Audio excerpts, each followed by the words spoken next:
How much do experts know? I would say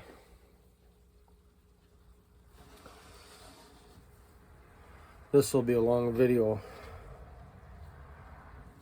The solution, the outcome, information best I can.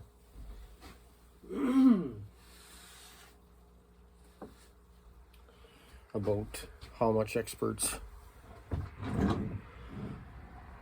know and which experts know more, or which experts know best.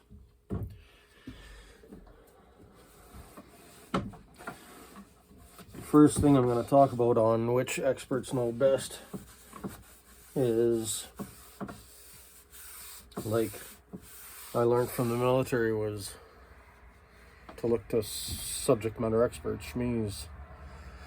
Okay, now if we break that down, which experts know best? That is answered by Shakespeare. It sounds like Shakespeare did not come up with the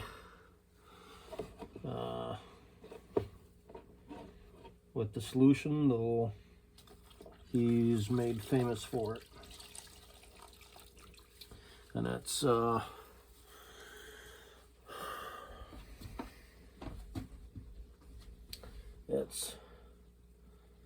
does it go? Majority of people know the famous quote, usually misquoted, is a jack of all trades is a master of none. The missing part is a jack of all trades is a master of none, oftentimes better than a master of one.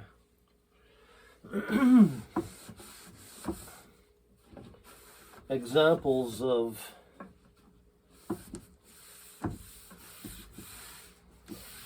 jacks of all trades: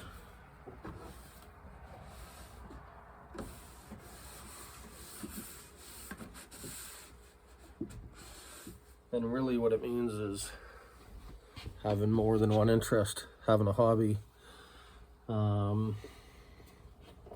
which benefits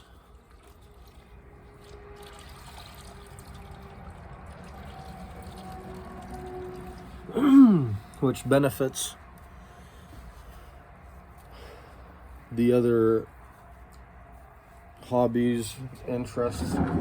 The overlay between the different hobbies does a lot to benefit each other. And so one of my favorite examples of that is the military. Both the US and the Canadian military have a special forces team often called the Dragon Hunters. In Canada, it's the CJIRU. And about 20 years ago, I watched or read an article in the Legion magazine talking about this unit, and I think its official name is CJIRU.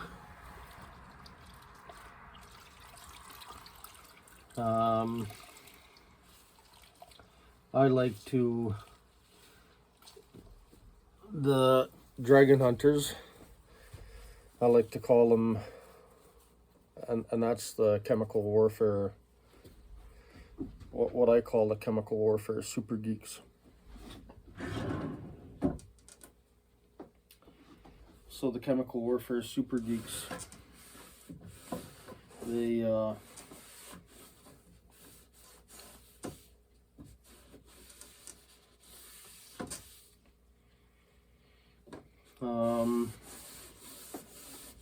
the way I understand it, the way I remember reading that article, talks about how the junior man on the team, the new guy, he's required to have a minimum of 2 university degrees or an equivalent, as well as, I don't remember the exact age, but I think it's about 40 years old minimum, so that they have some life experience.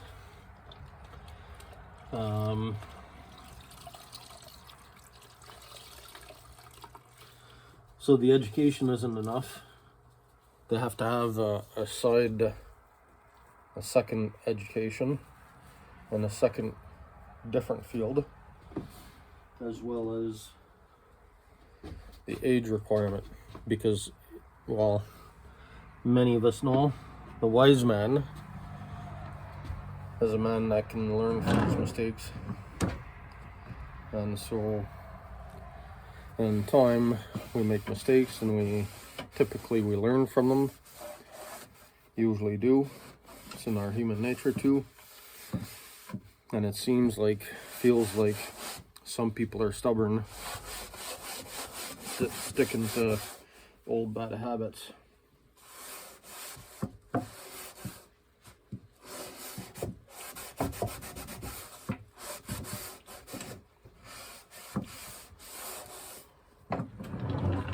And so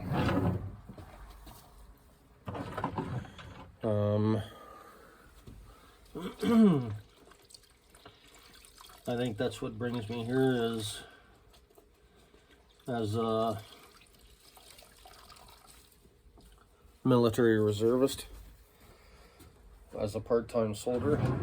I've had another job, or different job, my full-time job, though I like to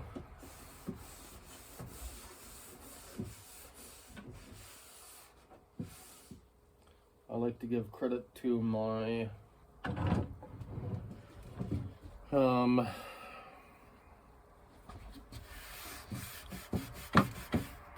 position in society, to what I learned from the military.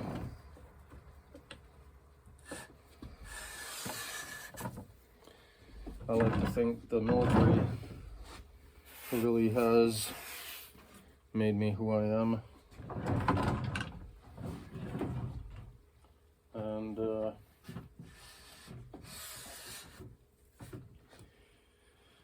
otherwise, my business experience in business school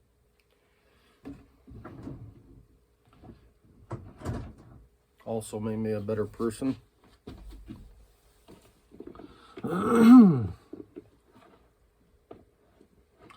And maybe I'll have to do this in 2 trips.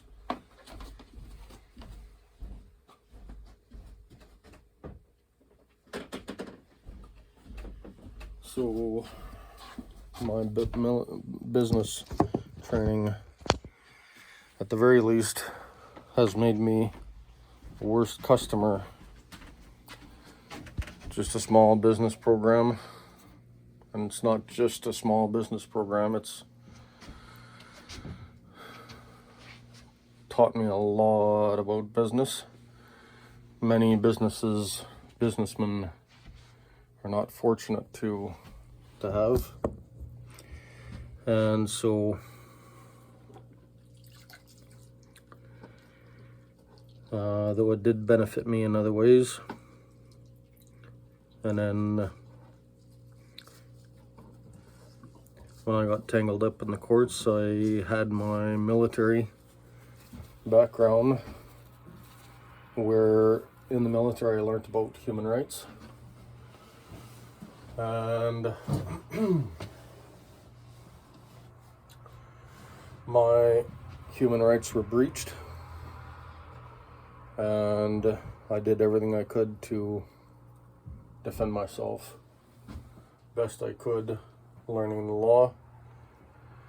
One lawyer made sure I learned the significance of critical thinking, and that critical thinking in law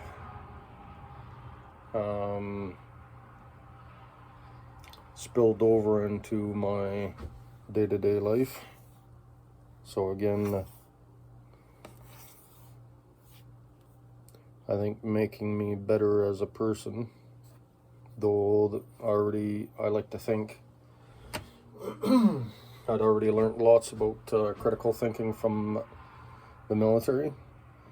This was like next level critical thinking. And by that I might expand on that to say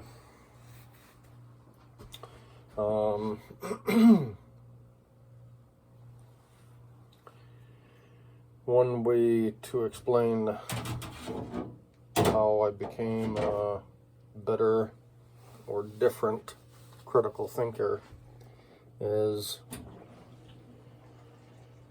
sitting in the courtroom. I could hear different things a judge or lawyer might say, and it would benefit me in different areas. And so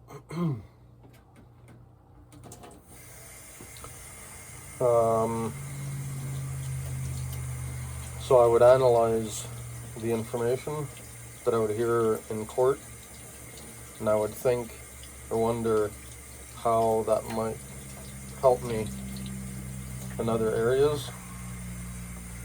And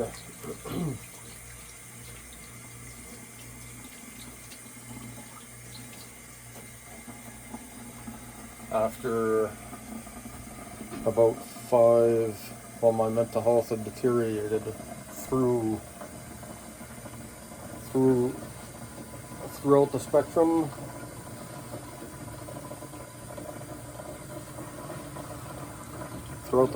And throughout varying degrees, different levels, through my legal struggles, battles,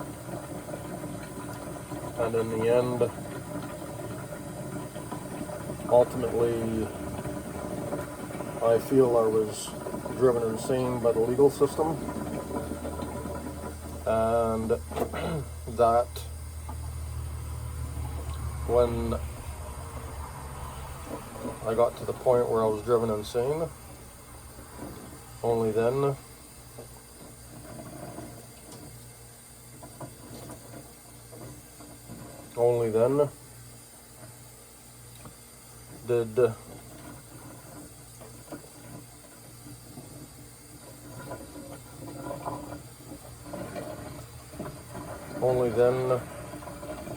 did all that critical thinking, my court experience, my business experience, my military experience, my truck driving experience, my former real estate ventures,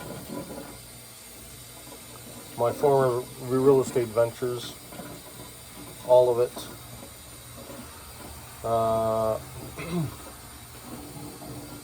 I used all of that information to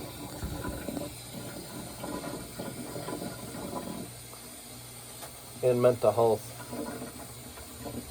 Even the benefit of having been diagnosed with ADHD before going on tour, the benefit of being diagnosed with ADHD is, and especially before going on tour, is the doctor, the psychiatrist, was not going to prescribe medication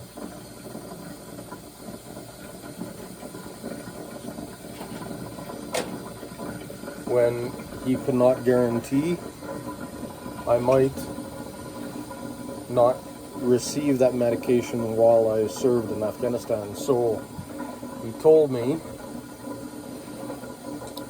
that all I had to do, if I was in a position where I knew I was going to be distracted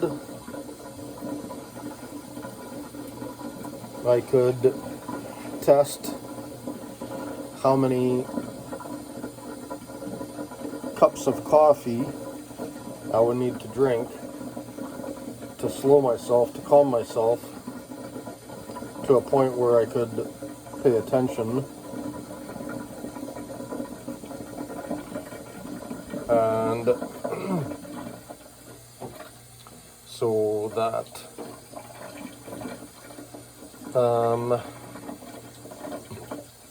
when I got back from Afghanistan in business, one of the ADHD support groups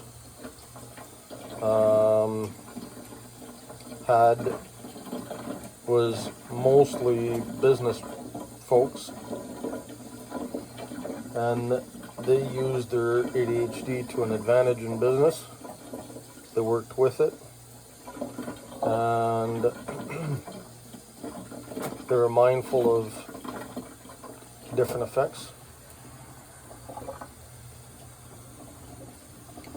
So what I did is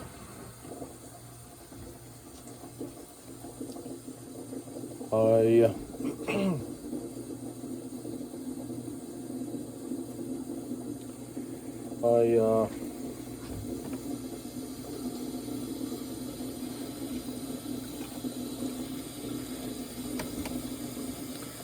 in business,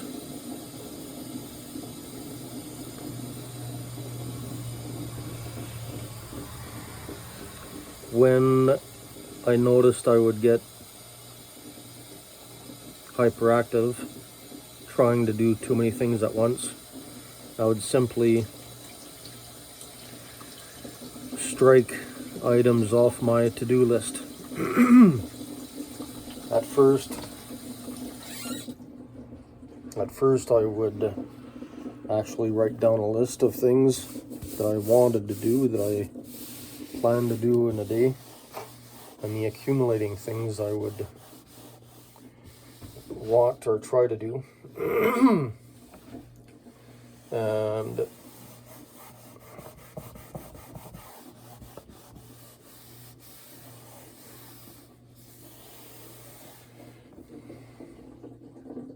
I would strike half the items off the list, and then again I would, after I'd stricken about half the items off the list, then I would go back, go through the list again, and I would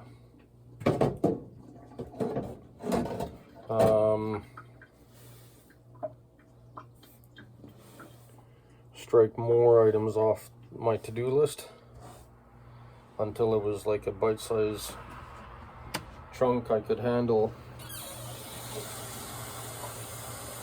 To do that, I had to be mindful.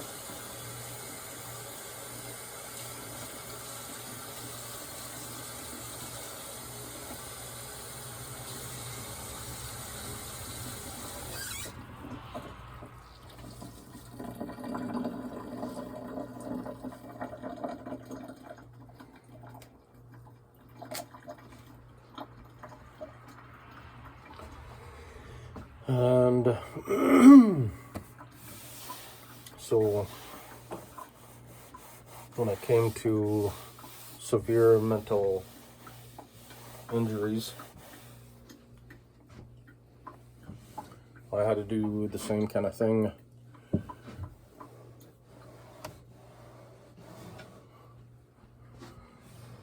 As I did in ADHD, as well as compounded by all the different things I'd learned through my career, not just business, but every aspect of my life. Everything I'd learned in the military, I'd use to cure myself, treat myself of schizophrenia. Schizophrenia being between 11 and 14% more likely for combat war veterans to be diagnosed with schizophrenia. And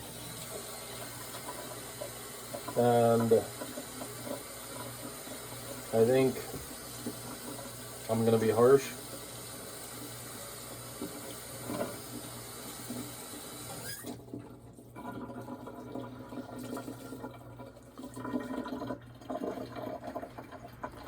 What I said is I'm going to be harsh, and I want to make sure I'm clear and that everybody can hear me when I say I'm going to be harsh, in the sense that it feels like therapists are the ones who brought me to schizophrenia. When I got back from Afghanistan, I said I was low in self-confidence, and the therapist said, no, you're not. You have a business. Your confidence is fine. You just don't know that you're traumatized by the horrors of war. And and so with that, my injuries to my low confidence, and today I feel confident in saying that my low confidence had been injured to the point of complex PTSD just on my low confidence. Now things get worse because that low confidence was never treated, and confused by therapists. I spent years not knowing what to think, looking in different places that wasn't important, and meanwhile my injuries were compounding, and then I got different injuries, and until 2020, when I was diagnosed with schizophrenia. So not being treated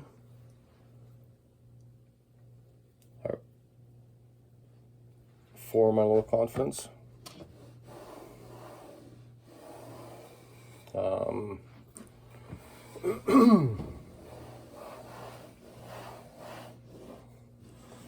while I'm getting different mental health injuries from society, like when I called the police asking the police for help, they arrested me. Contrary to what we believe, is in society we believe that if we call the police, they come help. That didn't happen.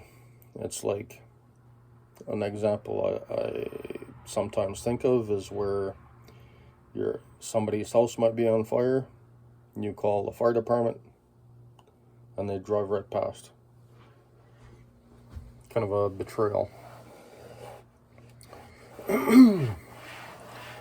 One of the experts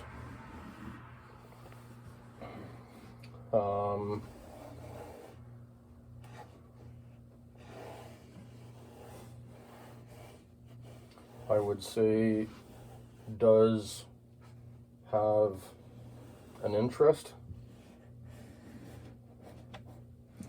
dedicating all this time, in the sense that not only was he employed to work as a therapist,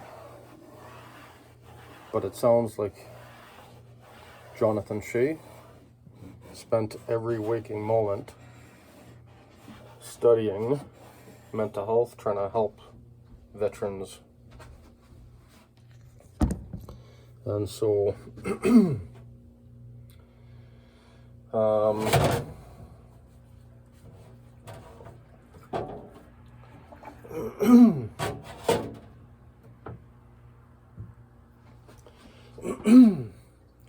Jonathan Shay. What else can I say about Jonathan Shay?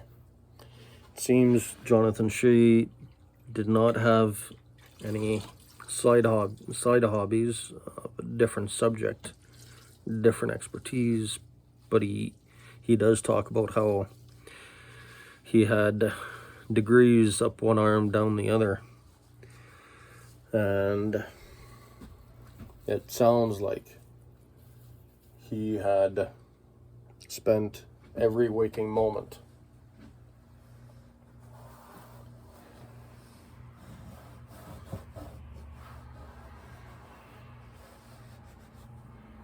studying everything he could.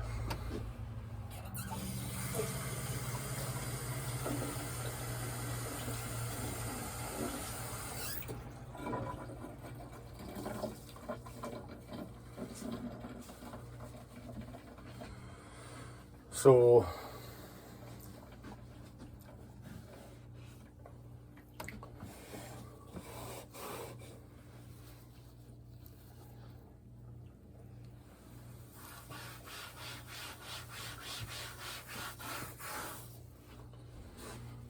I don't know what else I can say about Jonathan Shay. Well, I will say,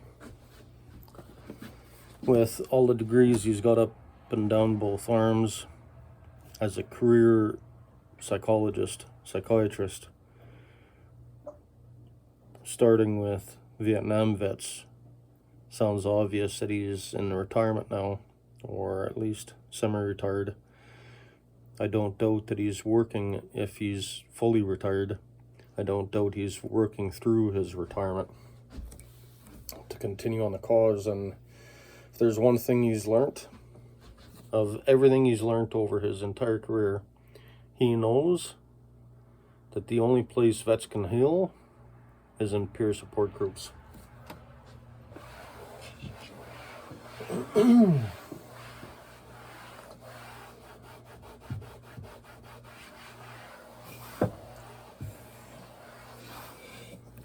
If Shay says the only place vets can heal is in peer support groups, that tells me, if I'm reading between the lines,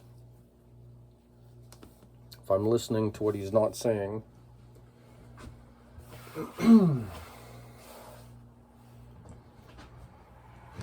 I think what he's also saying, not saying, is that nobody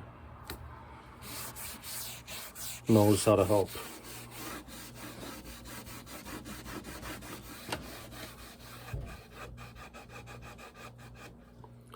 Not just veterans.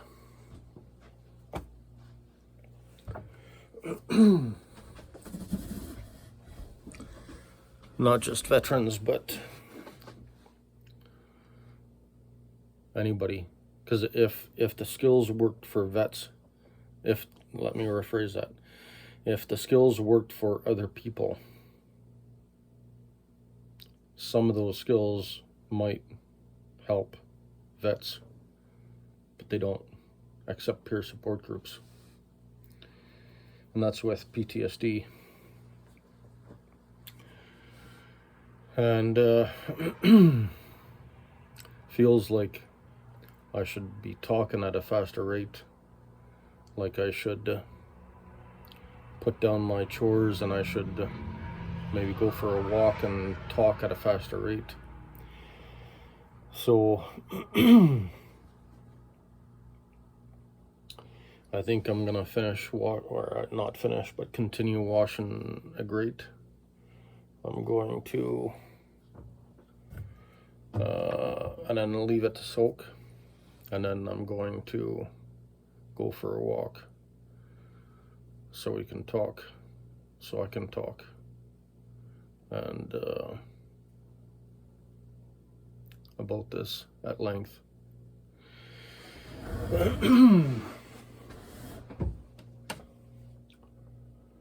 So experts like Jonathan Shay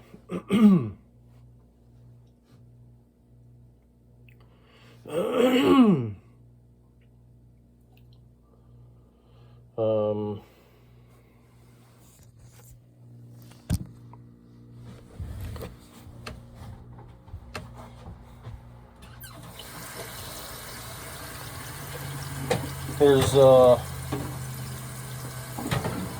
one of my favorite experts with most. There's another expert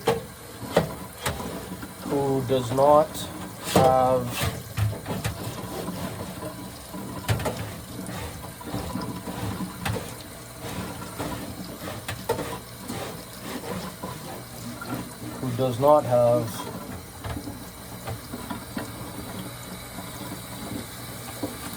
a broad spectrum of hobbies, as far as I'm aware.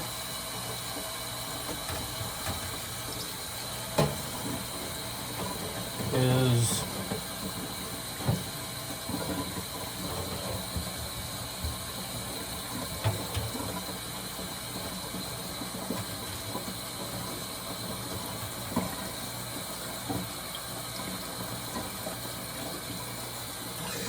Dr. Frank Ochberg, founding father of trauma science.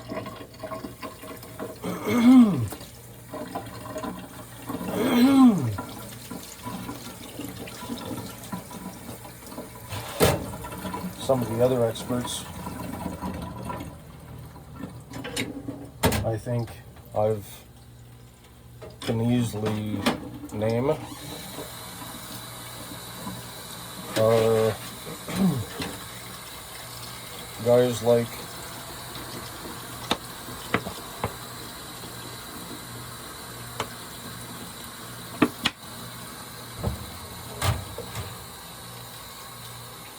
Robertson,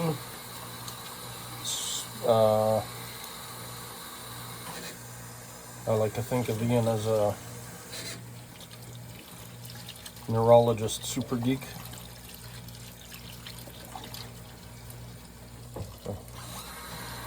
And in large part, the reason why I think Ian Robertson is a brain super geek is because of his interest in sports. Back on the subject of Shakespeare's famous quote,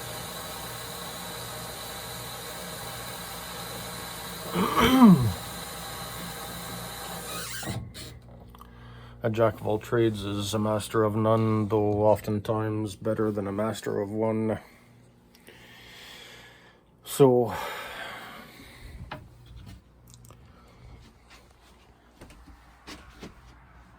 I'm gonna get my shoes. I'm gonna let my place air out. It is a mess, and I agree with Dr. Jordan Peterson, who says that somebody's home is often an indication of their mind. And you can see I'm just starting to clean up, and so I feel better. I feel better to the point I can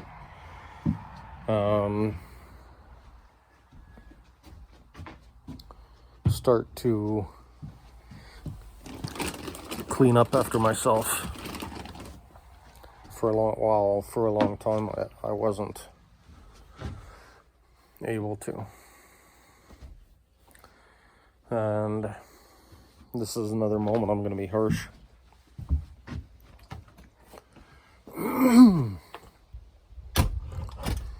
And see, therapist told me I just had to choose to. And I think the difference is many experts, maybe regarded as world experts. I think that feels like the difference is world experts know that they don't know how to help somebody. There's a few of them. And it feels like experts who talk about how to help people really don't know how to help severe illness, don't understand severe illness. And so I might add, those people that don't know how to help people, I think they know they don't understand severe illness. They know they can't help people. And so I think that's the difference.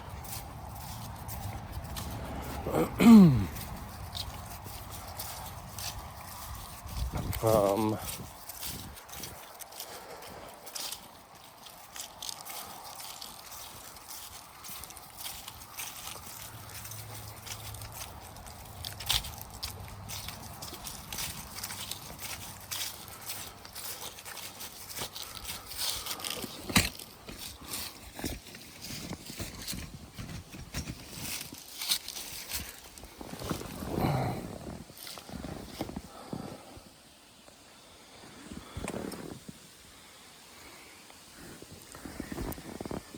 so Frank Ochberg is an expert that I'm not aware of any hobbies, though seems being the founding father of trauma science. He's coined Stockholm Syndrome, and sounds like he's involved in the team that named PTSD, and also involved in, it sounds like a group of people who've, about 15 years ago, about 2010 or so, have been working to change the name from PTSD to PTSI to recognize the injury that leads to the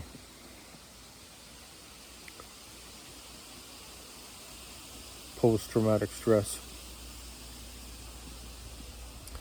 I've mentioned Ian Robertson with an interest in sports. So Robertson talks about different experiments on the brain relating to sports, which feels like it's led him to be chair of the World Brain Health Organization.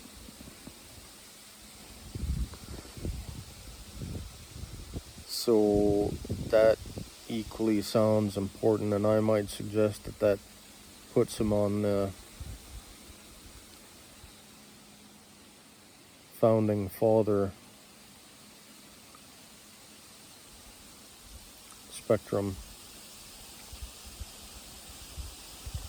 discovering the brain.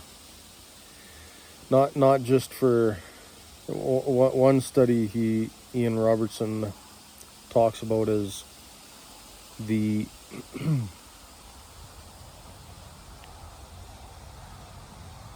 where sports teams fans were drug tested in Brazil, and I think it was Italy against Brazil, and they were able to drug test every fan to see their dopamine and other neurochemicals before going into the stadium and after coming out. And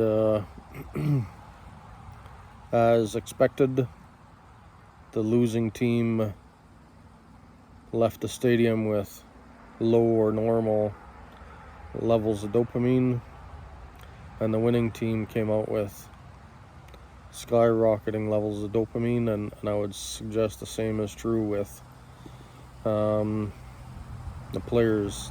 It sounds like they didn't test the players,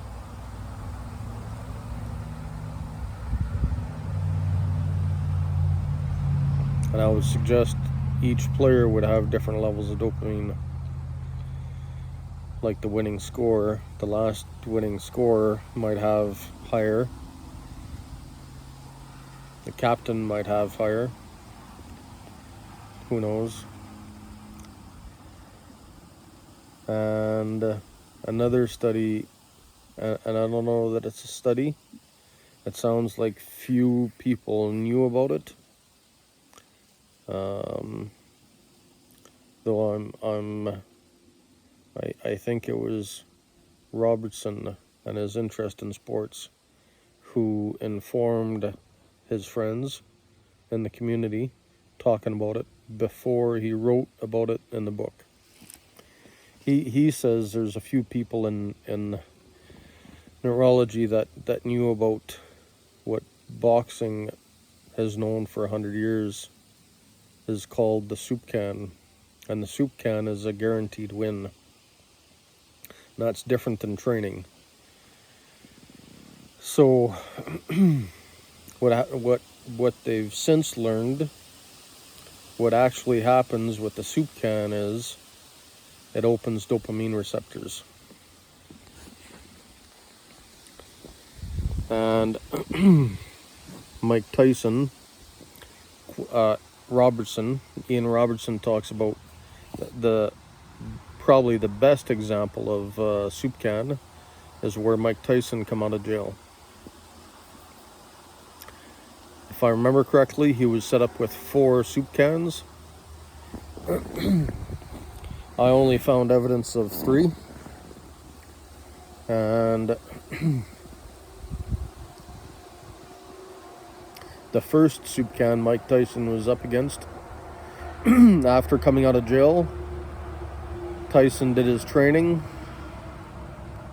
and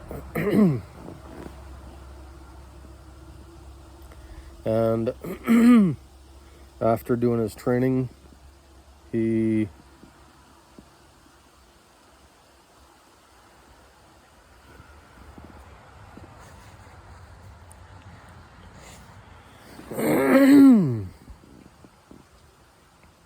after doing his training, he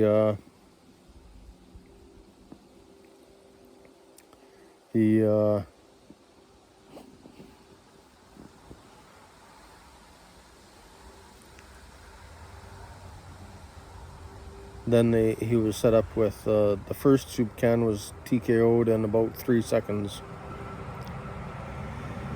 And the purpose in that is to set somebody up for success, to make sure they win. That's the guaranteed win. That's the soup can. And Ian says boxing has known this for 100 years, what we neurologists just learned. So he doesn't take credit for it, though it feels like he deserves a credit for it. He's got many more examples, sports examples. So I think his ties into his experience and knowledge, and ties into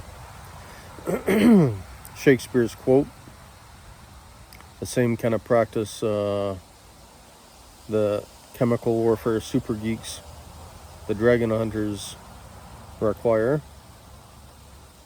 Is the equivalent of 2 university degrees and what's it called? Life experience. So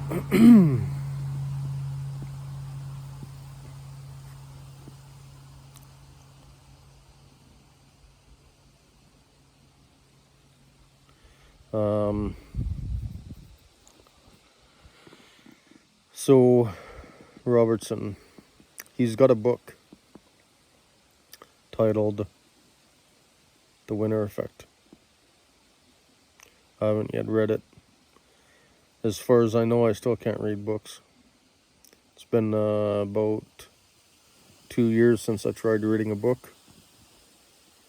Now, about 3 years ago, 2022, fall 2022, I was in a place where I didn't have any stressors, and I was able to read about 2 to 3 chapters into a book before the situation changed. Since then, I still struggle with basic day-to-day things, and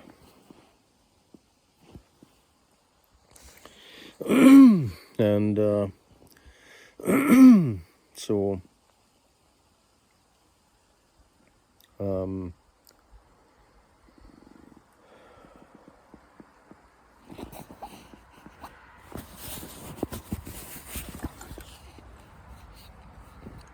So I haven't been able to read many books, or any books, in the last many years, though I usually love to read.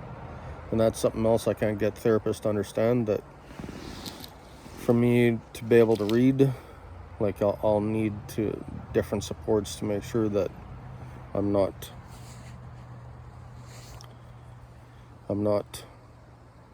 struggling in different ways, so that my brain can relax, so that I can pay attention to read books.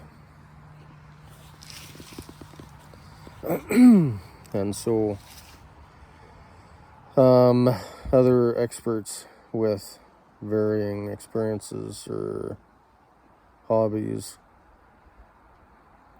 I think Chris Voss is another. I often mention Chris Voss, though and I think what helped him start him on the path is where his mentor in the hostage negotiations suggested that he volunteer on the suicide hotline. I don't remember her name. And after he'd volunteered for a few months, he went back to her and said, what now? And she was surprised that he did, because nobody else took her advice. And so that set him on the path, and so volunteering on the suicide hotline seems to have benefited Chris Voss in hostage negotiations.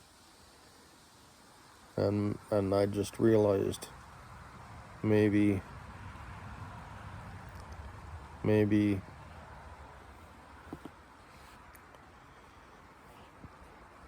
that's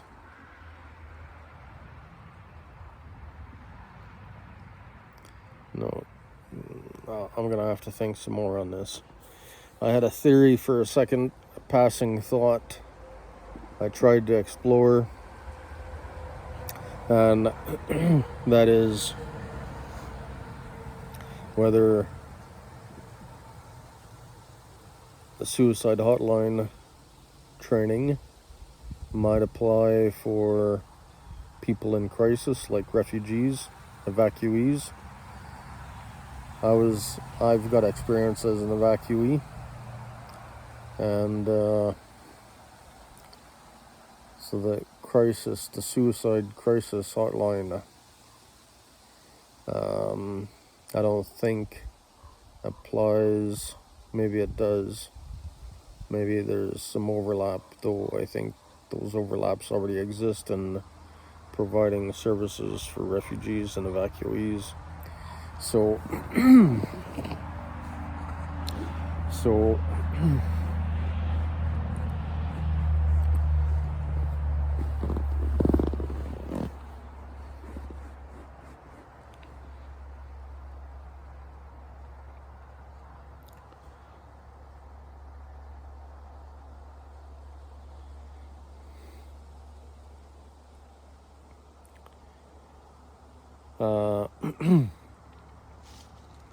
distracted thinking again. So the suicide hotline and how that might apply to people needing that kind of support, intensive care, and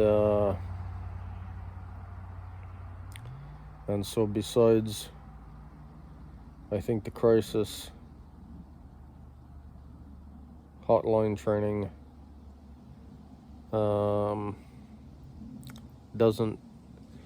the part that doesn't apply is of habits, people's habits. And so because in a crisis people will give up their habits.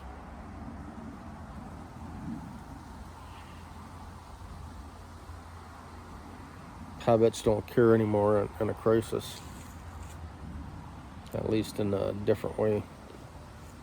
So the crisis training might not help people break their habits. so I want to think some more on that at a later time. Now, besides Ian Robertson, Chris Voss as jacks of all trades. How does it go? Jacks of all trades.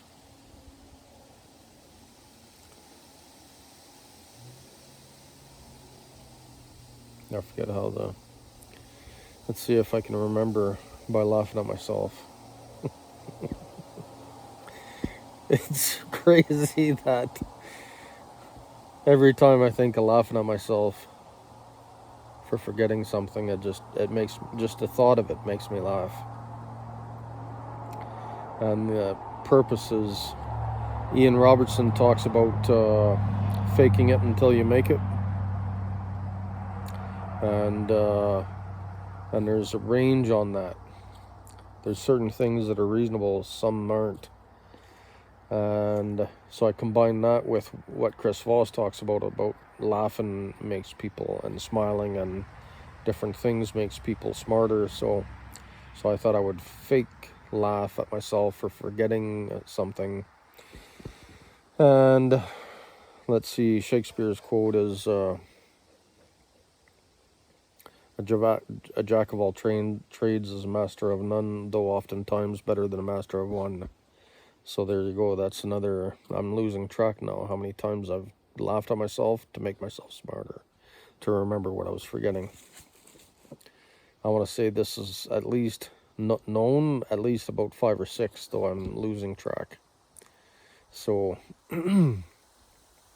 so far, every time I've laughed at myself to make myself smarter, to faking it until you make it, it's like...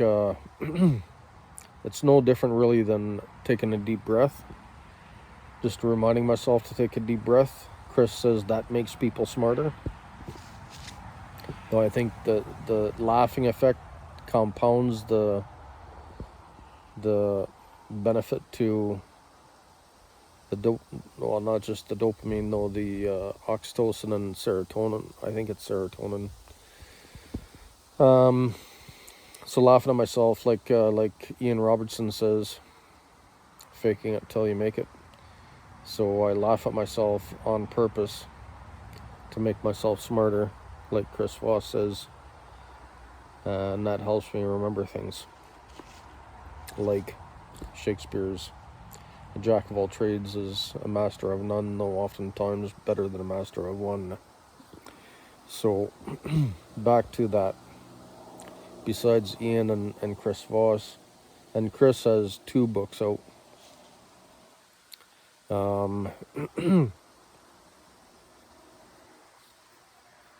forget, and by the way, if you know the book titles, comment the book titles down below, including Ian Robertson's.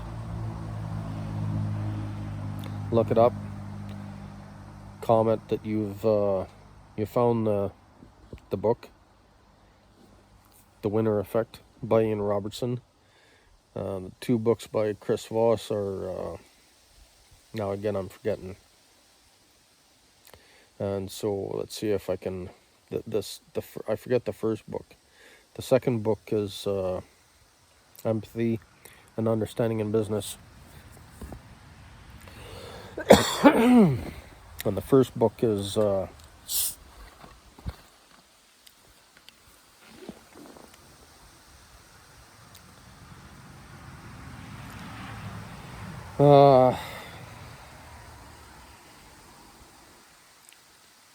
think I'm gonna have to laugh at myself again.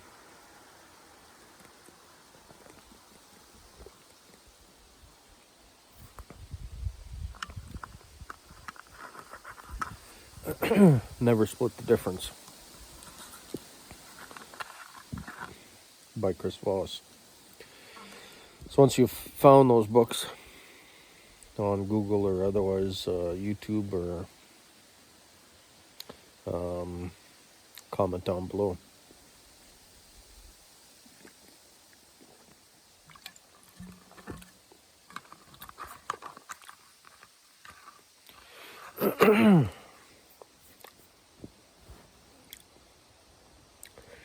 Some of the other experts I look to, top of mind, are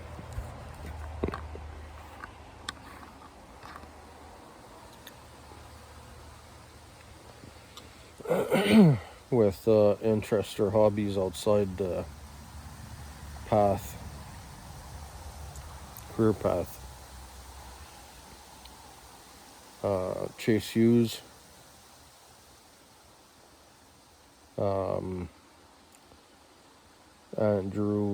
Andrew Bustamante, Andrew Huberman, and so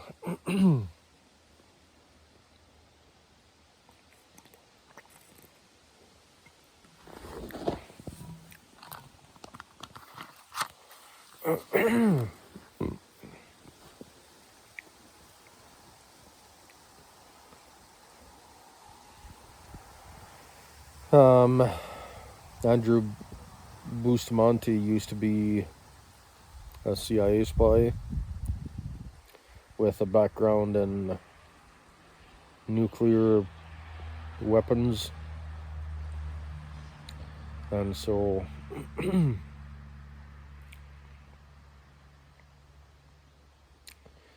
recently learned he was a failing spy.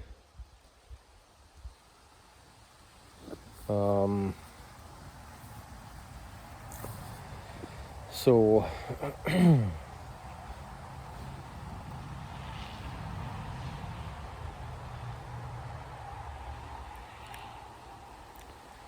but he's still knowledgeable. He's retained and he's sharing the information. And mental health. Where else have I found experts in mental health besides? So there's a few. There's one at the tip of my tongue.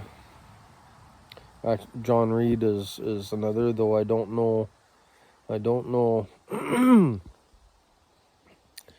know that he has any side hobbies, though he seems to have a particular interest, so I might call that as a hobby. I think that might include Jonathan Shay and maybe Frank Ochberg, because it's not just the industry they're in, it's an expertise. John Reed seems to have a passion for schizophrenia, for solving schizophrenia, for sharing, for discovering different information, for sharing different information about curing schizophrenia. And so I think that helps me talking about John Reed, Dr. and Professor John Reed from Britain. He's another one with a wealth of knowledge, and so that similar experience I've had with the different overlays from different fields really helped me, I think, cure myself of schizophrenia. And one piece of information John Reed has is talking about how combat war vets are more likely to be diagnosed with schizophrenia, and the information I found is it ranges between 11 and 14%, whereas the average population has a rate of about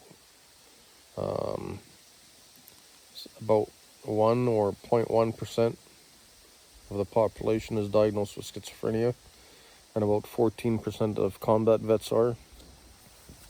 11 to 14. Now myself, I wasn't, I'm certain that it wasn't the war that made me schizophrenic, though the treatment by therapists thereafter and the police. So, well, the police caused other injuries, and those injuries weren't treated by therapists. So I think that's the better way to explain that.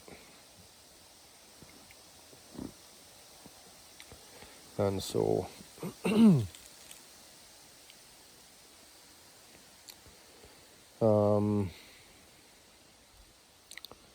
not sure. I'm not sure.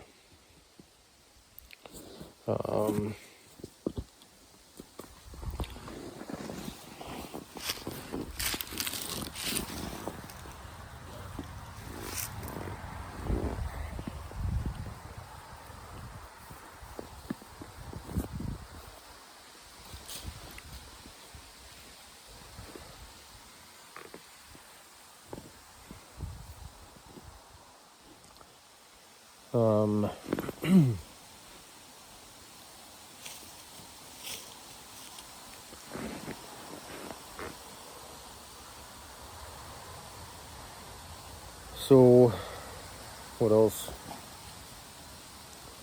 Experts.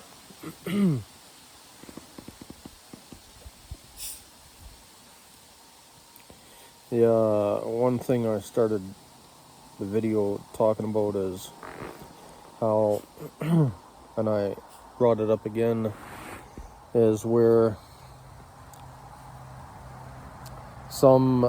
many who are regarded as experts often are granted in certain fields, though I think what's important is that it seems like they really don't understand severe illness. And so until some of those experts, feels like when those experts stop talking about treating everybody the same, like stress is my biggest pet peeve. There's several who speak of stress without understanding its true impact.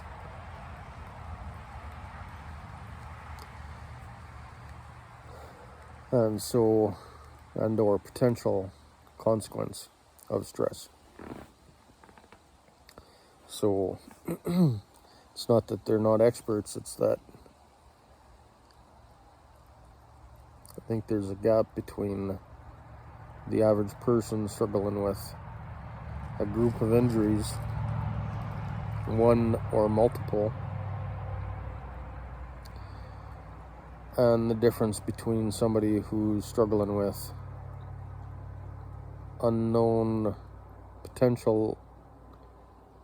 countless unknown injuries is very different.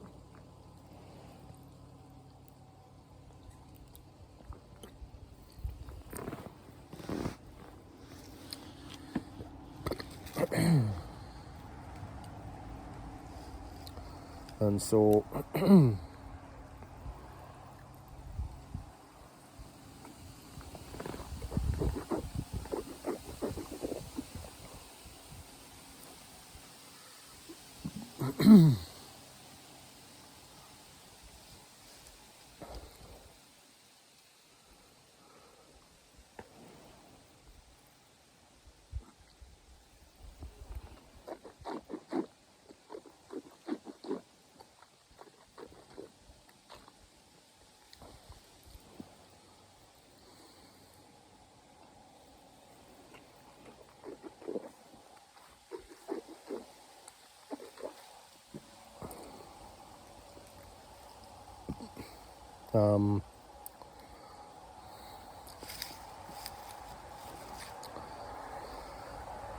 So,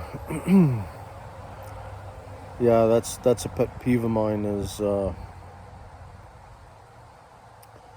don't know how else to describe it, though. I think the best way to describe the difference between somebody who thinks they know how the majority need to be treated, maybe they don't think that. Maybe it's just that. Maybe it's just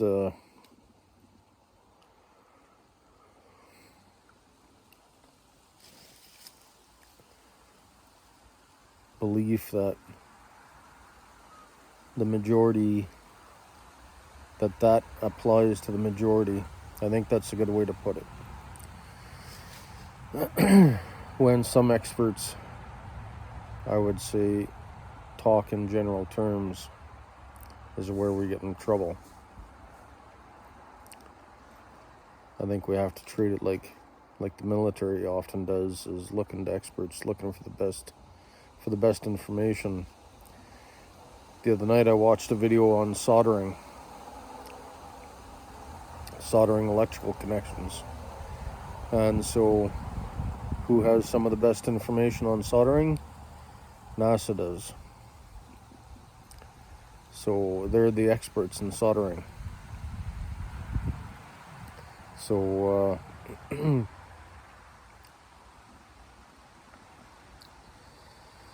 so in a similar way, I would say that the importance of not expecting the majority, or assuming that what works for the majority is going to work for the severely ill, is exactly because you don't know who your audience is. Whether it's a therapist in a one-on-one situation, they don't know how ill somebody is. And so, neither do you, neither do I. Odds are astronomically low, basically zero. In the best case scenario, if somebody is from the same side of the equator, if somebody's on the same side of, maybe in the same country, odds might be 800 trillion to 1 that you might understand somebody from the same country. If you're in the same household, those odds might improve to 400 trillion to 1 if you're in the same household.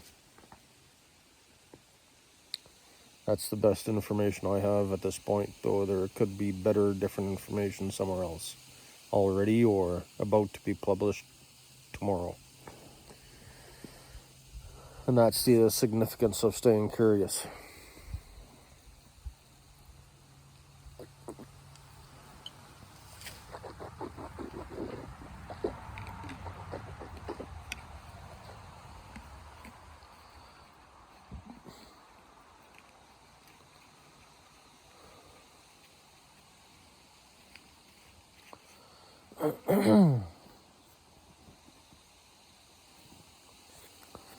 So,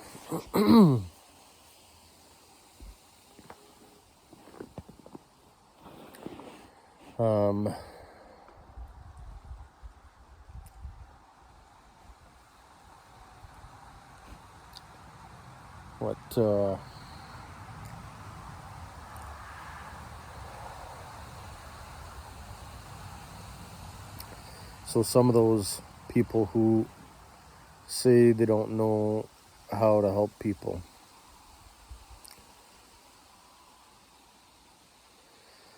I think is important to accept across society, is to adopt the best practices for the majority of people to say that we don't know how to help severely ill. And some examples are Dr. David Rosenhan from California. I forget which university. The Rosenhan experiment had about 7 volunteers go into different hospitals. And they noticed patients in the asylums knew who was and who was not faking it. Doctors didn't. And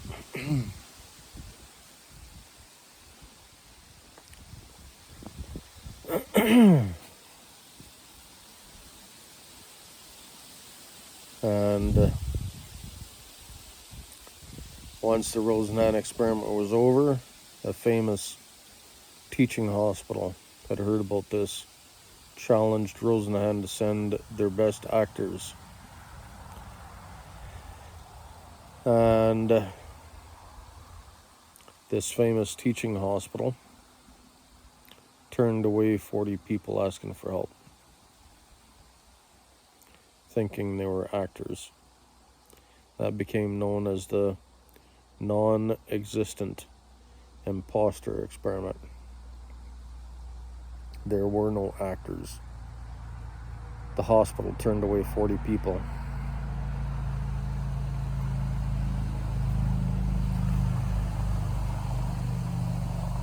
And so Rosenhan's one. Jonathan Shay is another who says he doesn't know how to help anybody except peer support groups.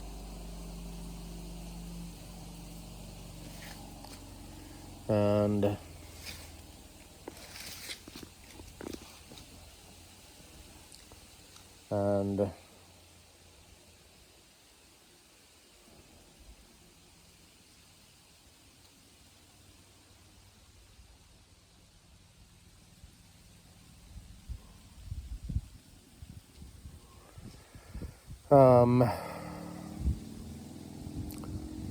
there's another guy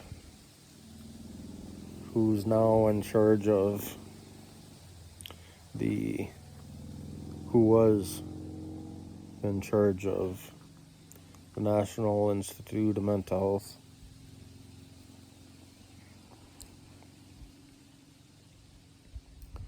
I forget his name. I often don't think of him. I learned of him about a year ago, and I'm probably not gonna remember his name, even if I laugh at myself for forgetting his name. And feels like Frank Ochberg does not say that he doesn't know how to help, though directly or indirectly. However, Frank Ochberg does say he does talk about the future of mental health and what it looks like. And to me, that sounds like what I analyze of what Ochberg says about that, about the future. The way I understand it is mental health will be treated in the future, will be treated like, much like medical injuries, where there'll be experts in specific fields who only learn certain fields. So that's indirectly saying that he doesn't know how to help. I feel it's on a different level, because he doesn't say directly or indirectly that he doesn't know how to help, though, even though that kind of falls under that saying that he doesn't. I think it's more in line with knowing that there's room for improvement in the future.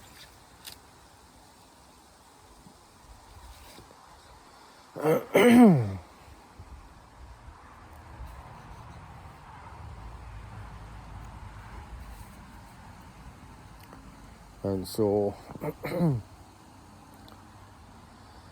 on that note, while talking some few minutes ago, I did think what might help my case and my own situation is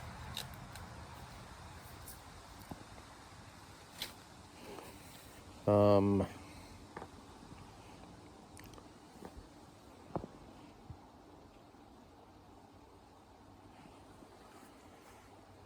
might have my business coach study the levels of listening so he can try to convey that to my therapist, so that my therapist might understand the complexity of listening, because it seems none of them have understood that they really don't know how to listen.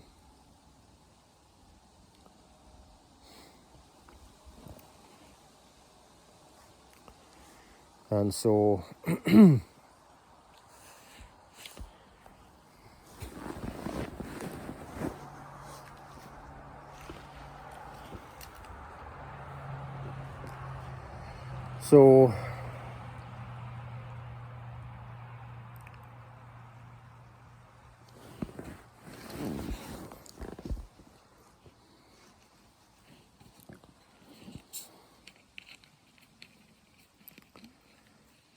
I think and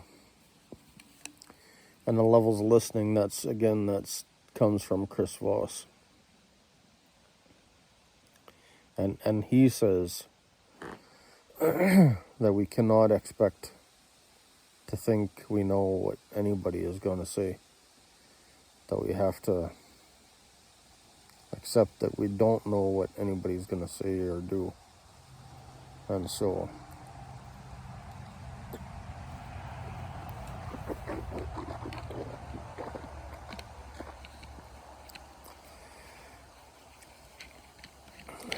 kind of falls in line with what some expert therapists believe. And so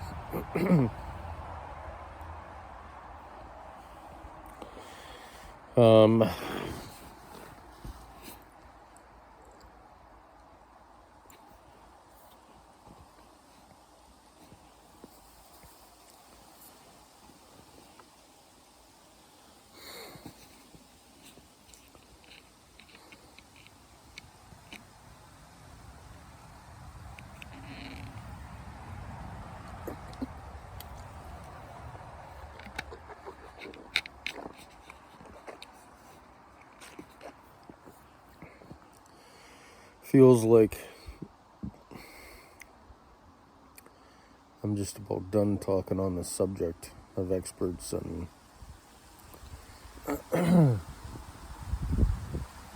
world experts and people who know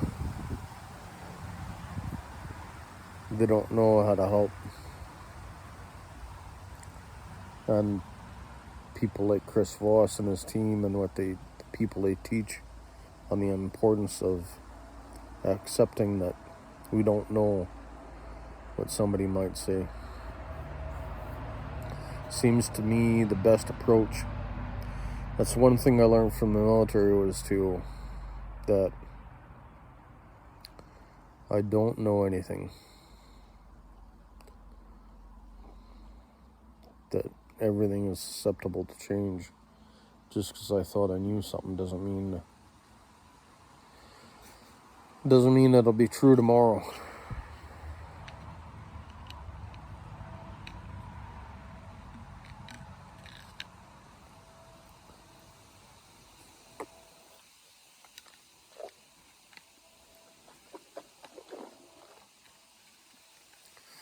Feels like I've left everybody more confused. Or maybe at least with more information.